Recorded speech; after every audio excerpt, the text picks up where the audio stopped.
Hi hello ಎಲ್ಲರಿಗೂ ನಮಸ್ಕಾರ. ಜ್ಯೋತಿ ಪಾಕಶಾಲೆಗೆ ತಮ್ಮೆಲ್ಲರಿಗೂ ಸ್ವಾಗತ. ನನ್ನ ಕುಕಿಂಗ್ ವಿಡಿಯೋಸ್ ನಿಮಗೆ ಇಷ್ಟ ಆದಲ್ಲಿ ಜ್ಯೋತಿ ಪಾಕಶಾಲೆ ಚಾನಲ್ನ ಸಬ್ಸ್ಕ್ರೈಬ್ ಮಾಡ್ಕೊಳ್ಳಿ. ನಾನು ಈ ದಿನ ಇದ್ಕಿದ ಅವರೆಬೇಳೆನ ಬಳಸ್ಕೊಂಡು ಚಿಕನ್ ಸಾಂಬಾರ್ ಮಾಡುವ ವಿಧಾನ ತೋರಿಸ್ಕೊಡ್ತೇನೆ.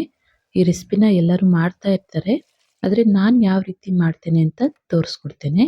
ಬನ್ನಿ, ಈ ಟೇಸ್ಟಿ ಆದಂತಹ ಹಾಗೂ ಸಿಂಪಲ್ ಆದಂತಹ ಇದ್ಕಿದ ಅವರೆಬೇಳೆ ಚಿಕನ್ ಸಾಂಬಾರ್ ಮಾಡೋದು ಹೇಗೆ ಅಂತ ನೋಡೋಣ. ಮೊದಲಿಗೆ ನಾನಿಲ್ಲಿ ಗ್ಯಾಸ್ ಮೇಲೆ ಕುಕ್ಕರನ್ನು ಇಟ್ಟು ಗ್ಯಾಸ್ ಹಚ್ಕೊಳ್ತೇನೆ. ಕುಕ್ಕರಿಗೆ ಸ್ವಲ್ಪ ಎಣ್ಣೆನ ಸೇರಿಸ್ಕೊಳ್ತೇನೆ. ಎಣ್ಣೆ ಬಿಸಿಯಾದ ನಂತರ ಒಂದು ದಪ್ಪ ಗಾತ್ರದ ಈರುಳ್ಳಿನ ಸಣ್ಣದಾಗಿ ಕಟ್ ಮಾಡ್ಕೊಂಡಿರೋದನ್ನ ಸೇರಿಸ್ಕೊಳ್ತೇನೆ. ಈರುಳ್ಳಿನ ಚೆನ್ನಾಗಿ ಎಣ್ಣೆಯಲ್ಲೇನೆ ಫ್ರೈ ಮಾಡ್ಕೊಳ್ಬೇಕಾಗುತ್ತೆ. ನೋಡ್ಬೋದು, ಈರುಳ್ಳಿ ಎಲ್ಲ ಚೆನ್ನಾಗಿ ಫ್ರೈ ಆಗಿದೆ. ಈಗ ಇದಕ್ಕೆ ನಾನಿಲ್ಲಿ ಒಂದು ಕಪ್ ಆಗುವಷ್ಟು ಇದ್ಕಿದಂತಹ ಅವರೆಬೇಳೆನ ಸೇರಿಸ್ಕೊಳ್ತೇನೆ. ಅವರೆಬೇಳೆನ ಹಾಕಿ ಚೆನ್ನಾಗಿ ಎಣ್ಣೆಲೇನೆ ಈರುಳ್ಳಿ ಜೊತೆಗೆ ಫ್ರೈ ಮಾಡ್ಕೊಳ್ಬೇಕಾಗುತ್ತೆ 1-2 ನಿಮಿಷ. ಈ ರೀತಿ ಫ್ರೈ ಮಾಡ್ಕೊಳ್ಳೋದ್ರಿಂದ ಅವರೆಬೇಳೆನ ಜಾಸ್ತಿ ಸಾಫ್ಟ್ ಆಗಿ ಬೆಂದೋಗಲ್ಲ. ಹಾಗಾಗಿ 1-2 ನಿಮಿಷ ಎಣ್ಣೆಯಲ್ಲಿ ಚೆನ್ನಾಗಿ ಫ್ರೈ ಮಾಡ್ಕೊಳ್ಬೇಕಾಗುತ್ತೆ. ನೋಡಿ, ಅವರೆಬೇಳೆ ಎಲ್ಲ ಚೆನ್ನಾಗಿ 1-2 ನಿಮಿಷ ಫ್ರೈ ಮಾಡ್ಕೊಂಡ ನಂತರ ಇದಕ್ಕೆ ನಾನಿಲ್ಲಿ ತೊಳೆದು ಕ್ಲೀನ್ ಮಾಡಿರುವಂತಹ 1/4 kg ಚಿಕನ್ ಅನ್ನ ಸೇರಿಸ್ಕೊಳ್ತಾ ಇದ್ದೇನೆ. ಚಿಕನ್ ಅನ್ನು ಹಾಕಿ ಚೆನ್ನಾಗಿ ಇದನ್ನ ಮಿಕ್ಸ್ ಮಾಡಿ ಬೇಳೆ ಜೊತೆಗೆ ಚಿಕನ್ ಅನ್ನು 1-2 ನಿಮಿಷ ಎಣ್ಣೆಯಲ್ಲೇನೆ ಫ್ರೈ ಮಾಡ್ಕೊಳ್ತೇನೆ.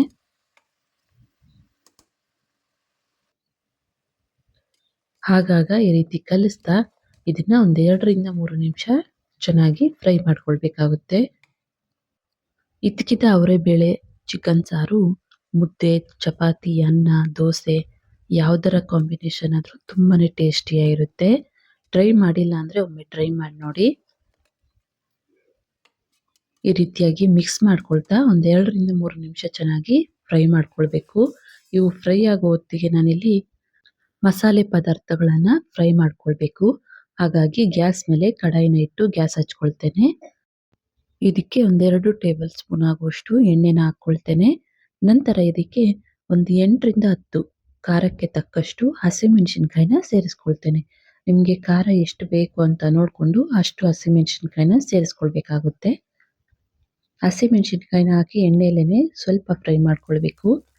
ನಂತರ ಇದಕ್ಕೆ ನಾನಿಲ್ಲಿ 1 ಕಪ್ ಆಗುವಷ್ಟು ಸಾಂಬಾರ್ ಈರುಳ್ಳಿ, ಸಣ್ಣ ಈರುಳ್ಳಿನ ಸೇರಿಸ್ಕೊಳ್ತಾ ಇದ್ದೇನೆ. ಸಣ್ಣ ಈರುಳ್ಳಿ ಇಲ್ಲ ಅಂದಲ್ಲಿ ಮಾಮೂಲಿ ಈರುಳ್ಳಿನಾದ್ರೂ 2 ಈರುಳ್ಳಿನ ಸೇರಿಸ್ಕೊಳ್ಬೇಕಾಗುತ್ತೆ ಕಟ್ ಮಾಡಿ. ಈರುಳ್ಳಿನ ಹಾಕಿ ನಂತರ ಇದಕ್ಕೆ 4-5 ತುಂಡು ಶುಂಠಿ ಹಾಗೆ 1 ಗಡ್ಡೆಯಷ್ಟು ಬೆಳ್ಳುಳ್ಳಿನ ಸೇರಿಸ್ಕೊಳ್ತೇನೆ. ಬೆಳ್ಳುಳ್ಳಿ, ಶುಂಠಿ, ಈರುಳ್ಳಿ ಎಲ್ಲವನ್ನ ಹಾಕಿ ಎಣ್ಣೆಯಲ್ಲೇನೆ ಚೆನ್ನಾಗಿ 1-2 ನಿಮಿಷ ಫ್ರೈ ಮಾಡ್ಕೊಳ್ಬೇಕಾಗುತ್ತೆ. ನೋಡ್ಬೋದು, ಈ ರೀತಿ ಈರುಳ್ಳಿ ಎಲ್ಲ ಚೆನ್ನಾಗಿ ಬಾಡಿಸ್ಕೊಳ್ಬೇಕು.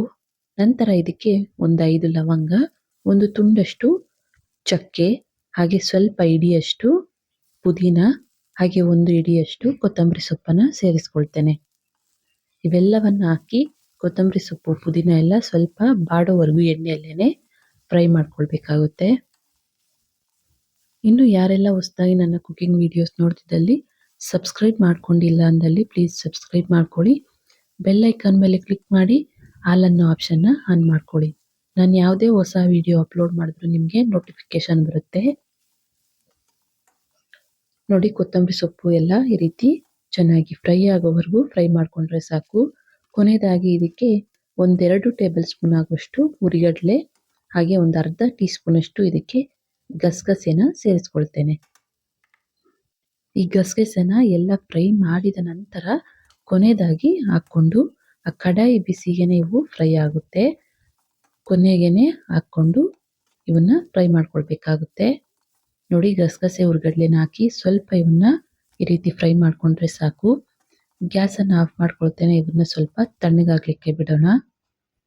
ನೋಡಿ, ನಾವು ಫ್ರೈ ಮಾಡಿರುವಂತಹ ಪದಾರ್ಥಗಳು ಸ್ವಲ್ಪ ತಣ್ಣಗಾದ ನಂತರ ಮಿಕ್ಸಿ ಜಾರಿಗೆ ಸೇರಿಸ್ಕೊಳ್ತೇನೆ. ನಂತರ ಇದಕ್ಕೆ 1/2 ಕಪ್ ಆಗುವಷ್ಟು ಹಸಿ ತೆಂಗಿನಕಾಯಿನ ಸೇರಿಸ್ಕೊಳ್ತಾ ಇದ್ದೇನೆ. ಮೊದಲಿಗೆ ಇದನ್ನ ಹಾಗೇನೆ ಒಂದ್ಸರಿ ರುಬ್ಕೊಂಡ್ಬರ್ತೇನೆ. ಸ್ವಲ್ಪ ತರಿತರಿಯಾಗಿ ರುಬ್ಕೊಂಡು ಬಂದ ನಂತರ ಇದಕ್ಕೆ ಸ್ವಲ್ಪ ನೀರನ್ನು ಸೇರಿಸ್ಕೊಳ್ತೇನೆ. ನೀರನ್ನು ಸೇರಿಸಿ ಸ್ವಲ್ಪ ನುಣ್ಣಗೆ ಇದನ್ನು ರುಬ್ಕೊಂಡ್ಬರ್ತೇನೆ. ನಂತರ ಇದಕ್ಕೆ ಕೊನೆಯದಾಗಿ 1 ಟೇಬಲ್ ಸ್ಪೂನ್ ಆಗುವಷ್ಟು ಧನಿಯಾ ಪುಡಿನ ಸೇರಿಸ್ಕೊಳ್ತಾ ಇದ್ದೇನೆ. ನಾನಿಲ್ಲಿ ಮಸಾಲೆ ರುಬ್ಬೋ ಟೈಮಲ್ಲಿ ನಾನಿಲ್ಲಿ ಧನಿಯಾ ಪುಡಿನ 1 ಟೇಬಲ್ ಸ್ಪೂನ್ ಆಗುವಷ್ಟು ಹಾಕ್ಕೊಳ್ತಾ ಇದ್ದೇನೆ. ಧನಿಯಾ ಪುಡಿ ಇಲ್ಲ, ಧನಿಯಾ ಕಾಳಿದಾವೆ ಅಂದಲ್ಲಿ ನಾವು ಮಸಾಲೆ ರುಬ್ಲಿಕ್ಕೆ ಫ್ರೈ ಮಾಡಿದ್ವಲ್ಲ, ಅದರಲ್ಲಿ 1 ಟೇಬಲ್ ಸ್ಪೂನ್ ಆಗುವಷ್ಟು ಧನಿಯಾ ಕಾಳನ್ನು ಹಾಕಿ ಫ್ರೈ ಮಾಡಿ ನಂತರ ಈ ರೀತಿಯಾಗಿ ರುಬ್ಕೊಳ್ಬೇಕಾಗುತ್ತೆ. ನಂತರ ಹಾಗೆ ಒಂದು 1/4 ಟೀ ಸ್ಪೂನ್ ಅಷ್ಟು ಅರಶಿನ ಹಾಕಿ ಇದನ್ನು ಆದಷ್ಟು ನುಣ್ಣಗೆ ರುಬ್ಕೊಂಡ್ಬರ್ತೇನೆ. ನೋಡಿ, ಈ ರೀತಿಯಾಗಿ ಮಸಾಲೆನ ನುಣ್ಣಗೆ ರುಬ್ಕೊಬೇಕು.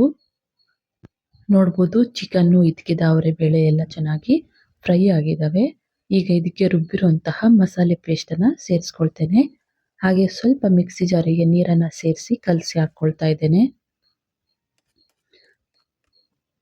ಮಸಾಲೆನ ಹಾಕಿ ಚೆನ್ನಾಗಿ ಇದನ್ನ ಮಿಕ್ಸ್ ಮಾಡ್ಕೊಳ್ಳೋಣ. ನಿಮಗೆ ಈ ಚಿಕನ್ ಸಾರು ಯಾವ ಕನ್ಸಿಸ್ಟೆನ್ಸಿ ಬೇಕು ಅಂತ ನೋಡಿಕೊಂಡು, ನೀರು ಎಷ್ಟು ಬೇಕು ಅಂತ ನೋಡಿಕೊಂಡು ನೀರನ್ನು ಸೇರಿಸ್ಕೊಳ್ಬೇಕಾಗುತ್ತೆ. ಇದನ್ನ ಚೆನ್ನಾಗಿ ಮಿಕ್ಸ್ ಮಾಡಿ ಈಗ ಇದಕ್ಕೆ ರುಚಿಗೆ ತಕ್ಕಷ್ಟು ಕಲ್ಲುಪ್ಪನ್ನು ಸೇರಿಸ್ಕೊಳ್ತಾ ಇದ್ದೇನೆ. ಕಲ್ಲುಪ್ಪನ್ನು ಹಾಕಿ ಚೆನ್ನಾಗಿ ಇದನ್ನ ಮಿಕ್ಸ್ ಮಾಡ್ಕೊಳ್ಳೋಣ.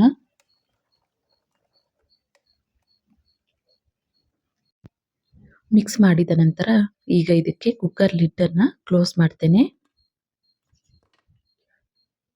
ವಿಜಿಲ್ ಅನ್ನ ಇಟ್ಟು ಇದನ್ನ 1 ವಿಜಿಲ್ ಕೂಗಿಸ್ಕೊಳ್ತೇನೆ. ನೋಡ್ಬೋದು, 1 ವಿಜಿಲ್ ಬಂದ ನಂತರ ಪ್ರೆಷರ್ ಎಲ್ಲ ಹೋದ್ಮೇಲೆ ಓಪನ್ ಮಾಡ್ತಾ ಇದ್ದೇನೆ. ಇದ್ದಕ್ಕಿದ್ದ ಅವರೆಬೇಳೆ ಚಿಕನ್ ಸಾರು ರೆಡಿ ಆಗಿದೆ. ನೋಡ್ಬೋದು, ಬೇಳೆ ಚಿಕನ್ ಎಲ್ಲ ಚೆನ್ನಾಗಿ ಬೆಂದಿದೆ. ಈಗ ಇದನ್ನ ಒಂದು ಬಟ್ಲಿಗೆ ಸರ್ವ್ ಮಾಡ್ತೇನೆ. ತುಂಬಾನೇ ಸಿಂಪಲ್ ಆಗಿ ಟೇಸ್ಟಿಯಾದಂತಹ ಇದ್ಕಿದ ಅವರೆಬೇಳೆ ಚಿಕನ್ ಸಾರು ಮಾಡುವ ವಿಧಾನ ತುಂಬಾನೇ ರುಚಿಯಾಗಿರುತ್ತೆ. ಟ್ರೈ ಮಾಡಿಲ್ಲ ಅಂದ್ರೆ ಒಮ್ಮೆ ಟ್ರೈ ಮಾಡಿ. ಈ ವಿಡಿಯೋ ನಿಮಗೆ ಇಷ್ಟ ಆಗಿದೆ ಅನ್ಕೊಳ್ತೇನೆ. ಇಷ್ಟ ಆದಲ್ಲಿ ಈ ವಿಡಿಯೋಗೊಂದು ಲೈಕ್ ಮಾಡಿ. ಯಾರೆಲ್ಲ ಸಬ್ಸ್ಕ್ರೈಬ್ ಮಾಡ್ಕೊಳ್ದೆ ವಿಡಿಯೋ ನೋಡ್ತಿದ್ದಲ್ಲಿ ಪ್ಲೀಸ್ ಸಬ್ಸ್ಕ್ರೈಬ್ ಮಾಡ್ಕೊಳ್ಳಿ. ಈ ವಿಡಿಯೋ ಹೇಗನ್ನಿಸ್ತು ಅಂತ ಕಮೆಂಟ್ ಮಾಡಿ. ಹಾಗೆ ಈ ವಿಡಿಯೋ ಇಷ್ಟ ಆದಲ್ಲಿ ನಿಮ್ಮ ಫ್ರೆಂಡ್ಸ್ ಅಂಡ್ ಫ್ಯಾಮಿಲಿ ಮೆಂಬರ್ಸ್ಗೆ ಈ ವಿಡಿಯೋನ ಶೇರ್ ಮಾಡಿ. ಧನ್ಯವಾದಗಳು.